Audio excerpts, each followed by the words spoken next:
Salut, mardi 1er octobre 2024. Bon, mardi à 0h35. Donc du coup, j'ai pas trop regardé la télé aujourd'hui, et donc les dingos sont toujours en action.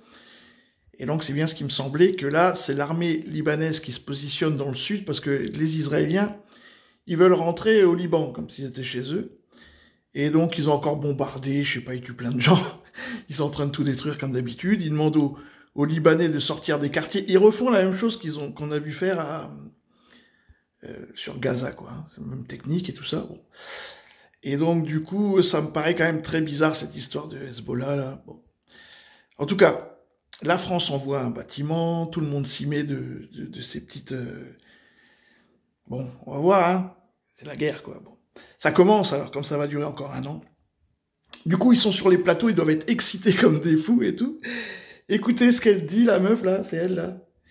Parce qu'ils vous expliquent l'opération, et donc il y a toujours cette histoire d'énormes cratères, où ils veulent impérativement que ce soit des bombes qui aient fait ça. Alors évidemment, comme on sait que c'est pas possible, alors ils sont dans la surenchère des bombes. Donc au départ, c'était juste des avions de combat, bon, qui balancent, je sais pas quoi, quelques missiles. On les connaît, c'est les Scalp, hein, au plus fort, ou le même niveau américain. Bon, on sait les trous que ça fait, en tout cas, ça détruit pas les immeubles. Bon. Alors après, ils ont dit non, mais c'est une bombe qui perfore qui perfore et tout ça, oui.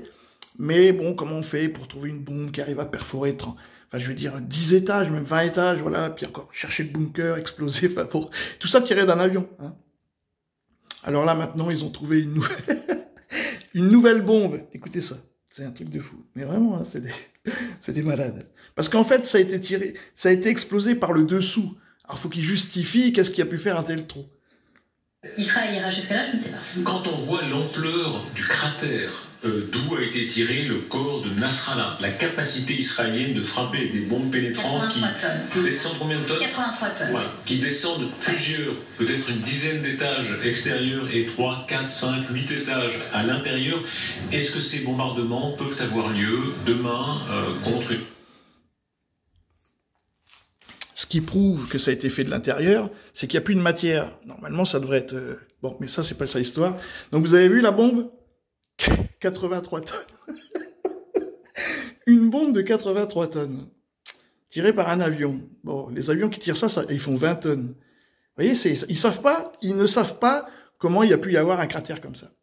Encore une fois, c'est pyrotechnique, c'est un tunnel, ils ont mis des milliers de tonnes d'explosifs sous les bâtiments, ils ont tout fait péter avec... en même temps qu'ils mettaient des missiles. Voilà. Donc, mais ils n'arrivent pas à expliquer ça. C'est un délire, hein. Bon, voilà. Salut les amis.